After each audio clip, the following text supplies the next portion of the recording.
Hello dear students, how are you. कैसे हैं आप लोग। तो रीट की क्लास में आपका स्वागत है। जियोग्राफी का टॉपिक चल रहा है जलवायु, जो भी आज इसका समापन हो जाएगा। कुछ बातें और एक बार पुनः आपको बता देते हैं जलवायु से जुड़ी हुई। मानसून हमने पहले अच्छे से देख लिया, मौसम, अरबी भाषा वगैरह। ये एक विशेष प्रकार की प्राचीनतम या पुरातन पवनें हैं जो 6 माह स्थल से जल की ओर तथा 6 माह जल से स्थल की ओर चलती है। डॉक्टर स्टाम्प स्टाम्प लगाते हैं ना, उसने भारत को उष्णकटिबंधीय जलवायु वाला देश बताया है। जबकि आप जानते हैं कर्क रेखा भारत के बीच में से गुजरती है। कर्क रेखा के नीचे वाला जो कटिबंध है वो कहलाता है उष्ण और उसके ऊपर वाला उपोष्ण। तो कर्क रेखा के उत्तर में उपोष्ण और कर्क रेखा के नीचे वाला जो दक्षिणी भारत है वो उष्ण कटिबंध में आता है। परंतु हिमालय जो है वो अपने जो कटिबंध है उत्तर वाला उसको रोकता है, यानी हवाओं को। तो इसलिए हिमालय और आदि स्थिति के कारण संपूर्ण भारत की जलवायु ही वैसे उष्ण कटिबंधीय जलवायु है। इसलिए भारत एक उष्ण कटिबंधीय जलवायु वाला प्रदेश है। इस बात को हम पहले वाले वीडियो में क्लियर कर चुके हैं। तो आपने मेरे जो पूरे वीडियो आपने देखे हैं, ये नवा वीडियो है, 8 वीडियो पूरे देखे हैं, वो एक बार कमेंट में जो है यस या इस वीडियो को लाइक कर देना, कमेंट कर देना कि आपने देखे हैं। और कोई भी मिस हो गया है तो आपको डिस्क्रिप्शन में मिल जाएगा, टेलीग्राम का लिंक भी मिल जाएगा। पीडीएफ वीडियो के नीचे भी मिलती है और टेलीग्राम पर भी मिलती है। तो टेलीग्राम पर भी आप मुझे कर लेना सब्सक्राइब, ज्वाइन। अब देखो एक बार पुनः समझिए, आप एक बार इधर मैप पे ध्यान देवें। जैसे जून के महीने में सूर्य की किरणें अपने यहाँ कर्क रेखा पर सीधी पड़ती है। सूर्य आप देखते हैं ना अपने एकदम सर के ऊपर होता है। तो यहाँ वायु हो जाएगी विरल और निम्न दाब का क्षेत्र बन जाएगा। यहाँ सूर्य की किरणें तिरछी रहेगी, इसलिए यहाँ हो जाएगा उच्च दाब का क्षेत्र। तो पवनें समुद्र से स्थल की ओर जाएगी और फिर ये 2 भागों में बंट जाती है और बारिश करवाती है, यानी ये व्यापारिक पवनें हैं। तो ये मानसून का पुरातन सिद्धांत माना जाता है। अब आप इधर देखें, ये नवंबर दिसंबर का महीना है। अब सूर्य चला जाता है, यानी अपने सूर्य तिरछा हो जाता है ना, परछाई तिरछी बनती है, सूर्य लगभग दक्षिणायन हो जाता है उसका। तो सूर्य की किरणें यहाँ सीधी पड़ती है, इसलिए यहाँ हो जाता है निम्न दाब, यानी हिंद महासागर में विषुवत और उसके उधर। और यहाँ हो जाता है उच्च दाब भारत में, मैदानी इलाके में और में। तो ये फिर जो उच्च दाब वाली पवनें हैं, उच्च दाब के कारण निम्न दाब की ओर जाती है ये। तो ये हो गई स्थल से समुद्र की ओर पवनें। तो इनमें लौटते हुए मानसून से बारिश होती है। तो ये पुरातन सिद्धांत है, परंपरागत सिद्धांत है। कुछ भूगोलवेताओं ने इसमें परिवर्तन कर दिया है, नवीन सिद्धांत भी प्रवर्तन दिया है। नवीन सिद्धांत के अनुसार मानसून में इन दाबों के अलावा जेट पवनें जो है वो प्रमुख निर्धारक है मानसून का कारण। जेट पवनों के बारे में आपको समझाया जा चुका है। उत्तरी और दक्षिणी दोनों अक्षांशों पर 30 डिग्री पर ये चलती है। आपको ऐसा एक तीर का निशान याद आ रहा होगा। आपको समझ में नहीं आया, वीडियो नहीं देखा, तो आप देखें या 7 या 8 नंबर वीडियो लिंक से या वीडियो के लास्ट से। ये 16 किलोमीटर की ऊंचाई पर क्षोभ मंडल में चलती है, थोड़ी सी नीचे निम्न क्षोभ मंडल में आती है, तो ये बारिश करवाती है।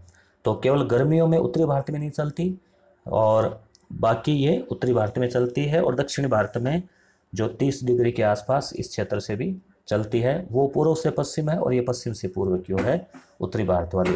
15 जुलाई जो है मानसून संपूर्ण भारत में, यानी आपको पता है 1 जुलाई केरल, नहीं माफ़ी चाहूँगा, 1 जून केरल, 15 जून बांसवाड़ा, 2 तारीखें ये याद रखनी है। और 15 जुलाई जो है वो मानसून संपूर्ण भारत में 15 जुलाई तक लगभग फैल जाता है। अल नीनो की तरह ही, अल नीनो भी आपको अच्छे से बताया जा चुका है। ला नीनो भी पेरू तट की ठंडी जलधारा है प्रशांत सागर वाली साइड, वह भी भारतीय मानसून को प्रभावित करती है। अल नीनो एक गर्म जलधारा है, तो ये 2 से 5 वर्षों की अंतराल में उत्पन्न होती है। तो गर्म जलधारा की वजह से इस क्षेत्र में जो दाब है वो परिवर्तित होता है और पवनों की दिशाएं बदल जाती है। तो इस तरह से मानसून में कम या ज़्यादा उसमें परिवर्तन आ जाता है। तो अब आपका थोड़ा सा जो है मूल्यांकन क्वेश्चन अपन देख लेते हैं, और इसमें थोड़े से प्रश्न जो है वो आपको करवाए जाएंगे, प्रैक्टिस कर लेते हैं। इससे पहले 26 क्वेश्चन आपको करवाए जा चुके हैं, 26 अभी और है इसी जलवायु टॉपिक से। तो इसके लिए आभार प्रकट करते हैं लुसेंट जीके का, जहाँ से प्रश्न आपके लिए मैं लाया हूँ। भारत के उत्तर पश्चिमी भाग में शीतकाल में वर्षा होती है, किससे होती है? तो यहाँ पे हो जाएगा पश्चिमी विक्षोभों से, जिसमें कि जेट धाराएं जो है 30 डिग्री वाली और भूमध्य सागर है वहाँ से वो लेके आती है। भारत के उत्तरी मैदानों में शीतकाल में वर्षा होती है। तो यहाँ पे भी वापस वही बात है, पश्चिमी विक्षोभ। निम्न में से भारत के किन क्षेत्रों में 200 मिमी वर्षा होती है? तो बताएं, देखें आप। तो यहाँ पे हो जाएगा जम्मू कश्मीर। यहाँ मिमी और सेमी में फ़र्क है। मिमी का मतलब है उसमें आप 10 हटा दो तो सेमी आ जाएगा। सामान्यतः अपन सेमी में पहचान लेते हैं। कल आया था क्वेश्चन भारत की औसत वार्षिक वर्षा। विद्यार्थियों का कमेंट है कि एक बार एक क्वेश्चन में तो है 125 और आपने 118 बताई है। तो नेट पे अगर आप सर्च करेंगे तो 118 आ रहा है, 118 ही होगा। यानी वो बुक में 125 दे रखा था एनसीईआरटी की, इसलिए आपको वो दिखा दिया। तो 118 भारत की औसत वार्षिक वर्षा है और राजस्थान की 57 के लगभग। अब औसत है तो कम ज़्यादा थोड़ा बहुत हो ही जाता है। आम्र वर्षा, ये 200 मिमी वर्षा, इसमें जम्मू कश्मीर हो गया। अगला जो क्वेश्चन है, आम्र वर्षा है मैंगो शॉवर, किसे कहते हैं? बिहार और बंगाल में मार्च और अप्रैल में होने वाली वर्षा। यानी ये जो वहाँ वर्षा होती है ये उसी समय दक्षिण भारत में भी होती है और दक्षिण भारत में इसको आम्र वर्षा कहते हैं। ये मानसून पूर्व की बौछारें हैं। भारत में वर्षा का आधिक्य होते हुए भी देश प्यासी धरती समझा जाता है, इसका कारण है? तो ये कारण हो जाएगा सभी। वर्षा के पानी का तेज बह जाना, पानी शीघ्रता से भाप बनकर उड़ जाना, वर्षा का कुछ थोड़े महीनों में ही एक साथ होना। भारत में सबसे कम वर्षा का क्षेत्र है? तो कच्छ से लेकर पंजाब हरियाणा तक का जो क्षेत्र है वो कम वर्षा का क्षेत्र है। मगर ये इलाका है पंजाब वाला नदियों की वजह से जो है उपजाऊ बन गया है। नीचे स्थानों के युग्म दिए गए हैं, उनमें से कौन सा ऐसा युग्म है जिसके दोनों नगर लगभग समान अक्षांश पर अवस्थित हैं, फिर भी उनकी वार्षिक वर्षा की कुल मात्रा में अंतर सर्वाधिक सुस्पष्ट है? तो यहाँ कौन से दो नगर है ऐसे? तो यहाँ हो जाएगा अजमेर और शिलोंग।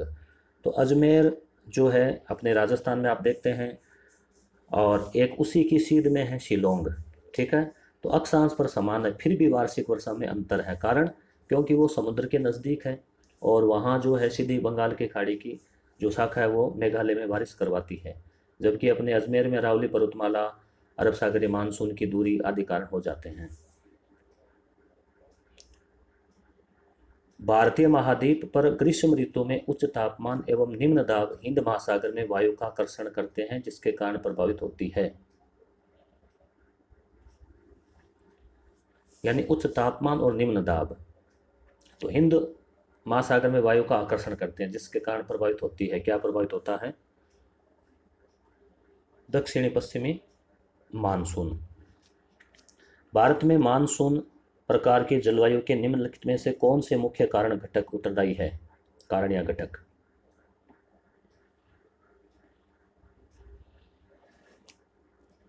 तो यहाँ पे हो जाएगा चारों ही घटक।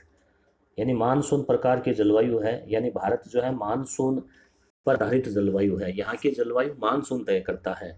तो एक तो भारत की अवस्थिति यानी तीन और समुद्र, हिमालय, उष्णीय विपर्यास यानी कर्क रेखा के नीचे वाला उष्ण कटिबंध, उपरितन वायु परिसंचरण यानी जो वायु है चाहे वो जेट हो चाहे वो व्यापारिक पवनें हो उनकी दिशा, और हिमालय पर्वत श्रृंखला। तो चारों ही अपने मानसून को प्रभावित करती है। दक्षिणी पश्चिमी मानसून काल में निम्नलिखित स्थानों में से सबसे कम वर्षा कहाँ होती है?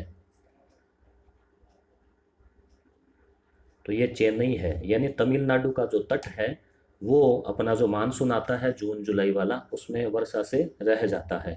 और इसमें वर्षा कब होती है? जब लौटते हुए मानसून से अक्टूबर नवंबर। ग्रीष्म काल में आने वाले तूफानों को किस राज्य में काल वैशाखी के नाम?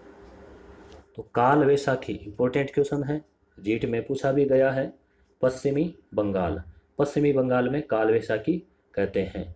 विश्व में सर्वाधिक वर्षा मासिनराम में होने का कारण क्या है? एक चीज़ और ध्यान रखें, मासिनराम जो है वो गारो, खासी या जयंतिया कौन सी पहाड़ी पर आता है ये? तो यहाँ हो जाएगा खासी, ध्यान रखना खासी। तो क्या कारण है? तो इसका कारण हो जाएगा पहाड़ियों का कीपाकार आकृति में होना, कीप की तरह, कीमा होता ना कीप, उस तरह से। दक्षिणी पश्चिमी मानसून से संपूर्ण भारत में कुल कितने प्रतिशत वर्षा मिलती है? यानी अपने जो यहाँ पे आता है जो मानसून, कौन से वाला? जो दक्षिणी पश्चिमी मानसून का मतलब है दोनों शाखाओं वाला, बंगाल की खाड़ी और अरब सागर, उन दोनों को ही दक्षिणी पश्चिमी मानसून बोलते हैं। वो उसके दो शाखाएं हैं, तो उससे लगभग 73% है, तो यहाँ लगभग पूछा तो 75, और 10% आपको पता होगा मानसून पूर्व की बौछारों से, तो वो प्रतिशत आपको दिया हुआ है, उसको थोड़ा ध्यान में रखना। चेन्नई में जाड़ों में वर्षा होती है, यानी नवंबर का महीना, अक्टूबर नवंबर, तो नवंबर दिसंबर, तो कहाँ से होती है वो? लौटता हुआ मानसून। और लौटता हुआ मानसून किधर से आता है? उत्तर पूर्वी मानसून, हिमालय साइड वाला वो। चेन्नई की जलवायु कोलकाता की जलवायु की तुलना में गर्म क्यों रहती है, जबकि दोनों स्थान समुद्र तट पर स्थित है? अच्छा प्रश्न है भाई, बताओ क्या कारण है? चेन्नई विषुवत रेखा के अधिक समीप है, तो कोलकाता जो है वो ऊंचाई पर, आपको पता है, चेन्नई जो है विषुवत रेखा, तो ये कारण हो गया, उष्ण कटिबंध के नज़दीक ज़्यादा है। मानसून निवर्तन से सबसे अधिक वर्षा कहाँ होती है? निवर्तन यानी लौटना, तो या जब समाप्त होना, तो उस टाइम, तो चेन्नई। मानसून जब समाप्त हो जाता है या लौटता है तो चेन्नई में होती है। तो ये प्रश्न तो बहुत बार पूछा जाता है, तमिलनाडु तट या चेन्नई लौटता मानसून। भारत के पश्चिमी तटों में ग्रीष्म में अति उच्च वर्षा मुख्यतः किस कारण होती है? बताएं, देखें आप। पश्चिमी तटों में ग्रीष्म में अति उच्च वर्षा, तो यहाँ पे उष्ण कटिबंधीय अवस्थिति के कारण। तो एक तो वो समुद्र के किनारे हैं, परंतु उष्ण कटिबंधीय यहाँ पे मुख्य कारण हो जाएगा, जिससे कि क्या है कि वो ताप और दाब का फर्क पड़ता है। अक्टूबर और नवंबर के महीनों में कहाँ अधिक वर्षा होती है? कोरोमंडल तट, वही बात है, पुनः है तमिलनाडु वाली बात आ गई, चेन्नई वाली। अक्टूबर गर्मी जो उमस है उसका प्रमुख कारण क्या है, जिसका नाम है कवार की उमस, कार्तिक मास की उमस। उच्च आर्द्रता के साथ संबद्ध उच्च तापमान, यानी तापमान अगर ज़्यादा हो मगर आर्द्रता नहीं हो तो पसीना वगैरह सूख जाता है। आर्द्रता भी है वायु में और तापमान भी ज़्यादा है, तो एक उमस का माहौल बनता है। भारत के किस राज्य में जाड़े के मौसम में वर्षा होती है? तो ये आप समझ सकते हैं इस तरह से कि इम्पोर्टेंट क्वेश्चन किस टाइप का होता है जो बार बार घूमता है। तमिलनाडु। भारत के पश्चिमी समुद्री तट पर वर्षा किस मानसून से होती है? पश्चिमी जो तट है केरल वाला, वहाँ पर। तो ये आप अच्छे से समझ गए होंगे, दक्षिणी पश्चिमी मानसून, यानी दक्षिणी पश्चिमी मानसून जो है, जो हिंद महासागर से आता है, उसे दक्षिणी पश्चिम ही कहते हैं। उसी की दो शाखाएं हैं, अरब सागर और बंगाल की खाड़ी। निम्न में से किस राज्य में प्रत्यावर्ती मानसून का अधिक प्रभाव होता है? तो यहाँ पे हो जाएगा तमिलनाडु। देखो अब ये प्रश्न यहाँ आप देख रहे हैं कितनी बार आ गया है, कम से कम सभी एग्जाम्स में। तो इस तरह से जो इम्पोर्टेंट क्वेश्चन है उनके आने की ज़्यादा संभावना होती है मित्रों। तो इस चीज़ का आप ख्याल रखें, इंपॉर्टेंट प्रश्न पर विशेष फोकस करें। और मेरा भी आपको पढ़ाने का प्रयास में यही रहता है कि इंपॉर्टेंट क्वेश्चन पर ज़्यादा फोकस करवाया जाए। मानसून शब्द की उत्पत्ति हुई है, तो ये आपको पता ही है, मानसून मौसम, ठीक है नहीं, तो अरबी, ठीक है, तो अरबी भाषा। भारत की सर्वाधिक वर्षा मुख्यतः प्राप्त होती है, तो ये इंपॉर्टेंट है, किससे होती है? तो दक्षिणी पश्चिमी मानसून से, वो हिंद महासागर वाला। कितनी? 73 से 75%, आप ध्यान में रखें। उत्तर पूर्वी मानसून से सबसे अधिक वर्षा प्राप्त करने वाला राज्य है, यानी जो लौटता हुआ मानसून है, तो तमिलनाडु। तो यहाँ 26 प्रश्नों में करीब 6-7 बार तमिलनाडु का या चेन्नई का आ गया है क्वेश्चन। निम्नलिखित में से कौन सा एक सबसे सूखा स्थान है? निम्न में से सूखा स्थान, तो एकदम क्लियर लग रहा है, लेह है। इसी तरह से पश्चिमी थार का मरुस्थल और लेह है। तो दोस्तों इस प्रकार से हमने जलवायु से संबंधित करीब 50-52 प्रश्न देखे और 2 वीडियोज़ में हमने कुल जो है इसका अब आपको वो भी दिखा देते हैं मैं ये सिलेबस। तो जलवायु को करीब 2-3 वीडियोज़ में हमने देखा है। तो यहाँ आप देख सकते हैं भू आकृतिक प्रदेश बहुत अच्छे से हमने कर लिए, जलवायु अपना हो गया। अब है प्राकृतिक वनस्पति। तो अगले वीडियो में मिलते हैं प्राकृतिक वनस्पति के साथ में। दोस्तों वीडियो आपको बहुत पसंद आ रहा है, आपके कमेंट्स, आपका लाइक देखकर मैं बिल्कुल फीडबैक मुझे मिल रहा है और निश्चित रूप से मुझे भी प्रेरित करता है और अच्छा करने के लिए। और मेरा प्रयास रहता है कि अच्छी अच्छी पुस्तकों से अच्छा कलेक्शन करके आप तक पहुंचाया जाए, ताकि इस लॉकडाउन वाले संघर्ष में भी आप घर बैठे अच्छी सामग्री प्राप्त कर सकें, अच्छे से आप पढ़ सकें। तो धन्यवाद दोस्तों। अब एक चीज़ विशेष ख्याल रखना है आपको, कोरोना के इस संघर्ष में, महामारी में मास्क का प्रयोग विशेष रूप से करना है। जहाँ तक संभव हो घर से बाहर नहीं जाएं। अति आवश्यक कार्य जो है तभी आप बाहर जाएं तो मास्क ज़रूर लगाएं। फिर घर पे आने के बाद में हाथों को धोएं, उससे पहले हाथों को कहीं छुएं नहीं, आंखों के या नाजुक स्थान पर, ताकि जो है किसी प्रकार के हम संभावित खतरे से बच सकें। दोस्तों जय हिंद। वीडियो कभी छोटा या बड़ा हो सकता है मैटर के अकॉर्डिंग। थैंक्स।